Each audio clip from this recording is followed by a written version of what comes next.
আলামিন আমাদেরকে যোহরের নামাজ জামাতে পড়ার পর খাওয়া দাওয়া খেয়ে আরেকটা দিনের প্রোগ্রামে দিনের কিছু কথা শোনার জন্য এবং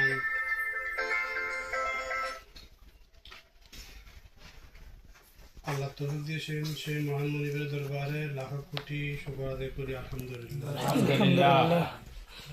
দরুদ প্রেরণ করতেছি মানবতা মুক্তির দূত জনাব মুহাম্মদুর রাসূলুল্লাহ সাল্লাল্লাহু আলাইহি ওয়াসাল্লাম। সম্মানিত ভাইরা, আল্লাহ বলেন শুকর যে আল্লাহ রাব্বুল আলামিন এই ফজর নামাজ পড়ে আমরা প্রায় 90 কিলোমিটার না 90 কিলোমিটার দূরে ওখানে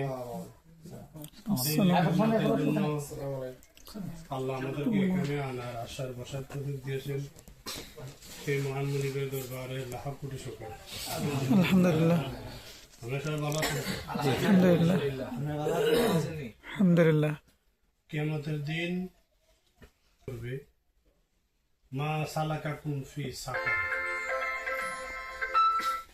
জাহান্নামীরা তোমরা জাহান্নামে কেন আসলে? সাকর নামক জাহান্নামে কেন আসলে? যে জাহান্নামটার নাম হচ্ছে কি? সাকর। আসসালামু আলাইকুম। এই প্রশ্ন আসসালামু আলাইকুম।